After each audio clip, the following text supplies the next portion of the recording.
ಧನ್ಯವಾದಗಳು ಕೌರವ್ ವೆಂಕಟೇಶ್ ಸರ್.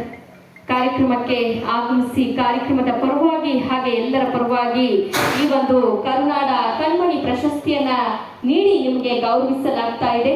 ನಿಮ್ಮ ಒಂದು ಕಲೆಯ ಸಾಧನೆ ಹೀಗೆ ಮುಂದುವರಲಿ, ನಿಮಗೂ ಕೂಡ ಒಳ್ಳೆಯದಾಗಲಿ ಅಂತ ಹೇಳಿ ಕಾರ್ಯಕ್ರಮದ ಪರವಾಗಿ ನಾವೆಲ್ಲರೂ ಕೂಡ ಹಾರೈಸೋಣ. ಕನ್ನಡ ಸಿನಿಮಾ ಇಂಡಸ್ಟ್ರಿನಲ್ಲಿ ಸುದೀರ್ಘವಾದ ಪಯಣ ನಿಮ್ಮದು. ಈ ಪಯಣ ಹೀಗೆ ಸುದೀರ್ಘವಾಗಿರಲಿ ಅಂತ ಹೇಳಿ ನಾವೆಲ್ಲರೂ ಕೂಡ ಕಾರ್ಯಕ್ರಮದ ಪರವಾಗಿ ಹಾರೈಸ್ತಾ ಡಾಕ್ಟರ್ ಕೌರವ್ ವೆಂಕಟೇಶ್ ಅವರಿಗೆ ಮತ್ತೊಮ್ಮೆ ಅಭಿನಂದನೆಗಳು. ಹಾಗೆ ಕಾರ್ಯಕ್ರಮದ ಪರವಾಗಿ ಒಂದೆರಡು ಮಾತಾಡಬೇಕು.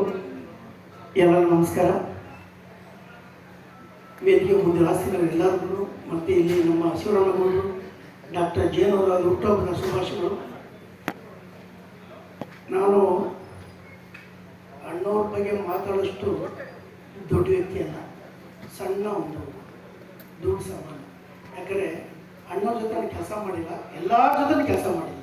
ಶಿವಣ್ಣ ಆಗಿರ್ಬೋದು, ರಾಘಣ್ಣ ಆಗಿರ್ಬೋದು, ಸುದೀಪ್ ಆಗಿರ್ಬೋದು, ಎಲ್ಲರ ಜೊತೆನೂ ನಾನು ಕೆಲಸ ಮಾಡಿದ್ದೀನಿ. ಅಣ್ಣವ್ರ ಜೊತೆ ಮಾಡೋಕ್ಕಾಗಿಲ್ಲ, ಅದೊಂದು ಭಾಗ್ಯ ಇಲ್ಲ. ಯಾಕಂದರೆ ಅಣ್ಣವ್ರು ಮಾಡಿದ್ದು ಎರಡೇ ಸಿನಿಮಾ. ನಮ್ಮ ಮಾಸ್ಟರ್ಗೆ ಶಬ್ದ ಆಗೈತಿ, ಮತ್ತೊಂದು ಇನ್ನೊಂದು ಸಿನಿಮಾ ಮಾಡಿದ್ರು. ಸೊ ನಾನು ಆ ಸಿನಿಮಾ ಮಾಡೋಕ್ಕಾಗಿಲ್ಲ.